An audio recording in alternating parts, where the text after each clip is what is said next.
Our next condition is perilous or dangerous times.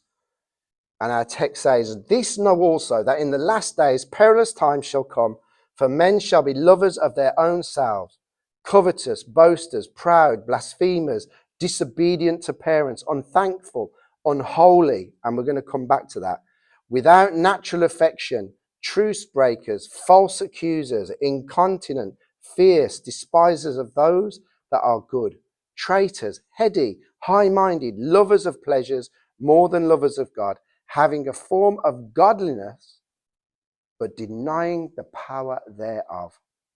From such, turn away." Turn away.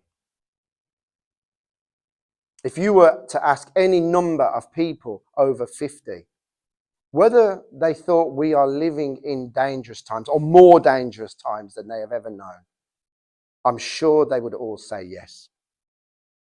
It's more dangerous for our children to play out on the streets.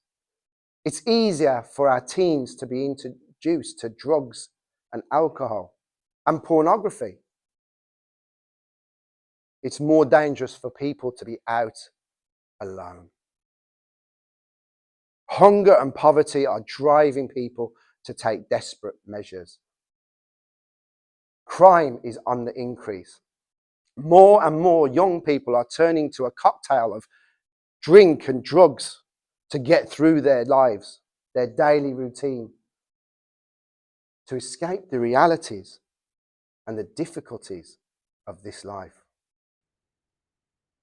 More police are carrying guns on our streets in order to keep up with the increase of violent armed gangs, violent crime, armed robberies. Road rage and aggravated attacks seem to be the norm in a world where people are becoming more and more disconnected from their neighbours, their friends and their families, and more desensitized to morality. Among many, moral values are almost non-existent, and we wonder why when our young people can play games like Grand Theft Auto, Fortnite, Far Cry, any number of games that are out there, all of which include killing, stealing, shooting, maiming, and treating women like they are nothing. And then we wonder why they behave the way they do. This brings us onto our next condition, which is fear. Because when we think about dangerous times and perilous times, with that brings fear and distress. Our text comes from Luke 21, verses 25 to 26. "And there shall be signs in the sun and in the moon and in the stars and upon the earth, distress of nations with perplexity, the sea and the waves roaring, men's hearts failing them for fear and for looking after those things which are coming on the earth, for the powers of heaven shall be shaken." Although we live in a society where young people, they don't see it so much now, but young people still see t-shirts and trainers saying "no fear." And the truth is, most young people don't have any fear. But the reality is there has never been a time in the world when more people are afraid. Old ladies are afraid to go out at night for fear of being mugged.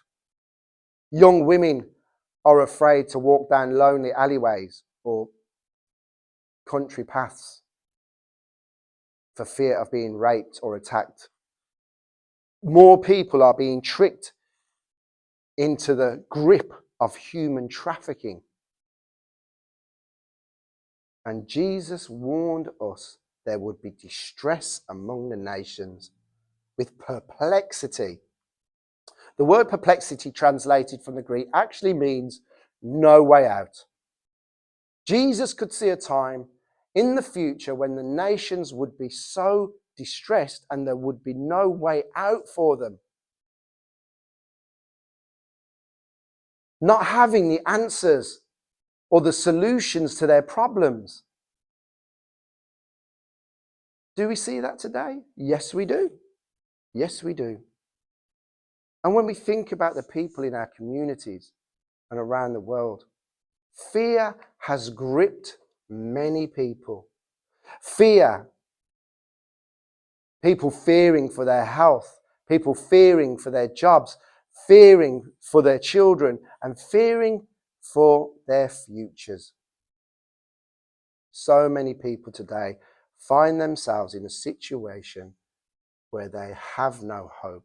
They have lost hope and don't know where to find it.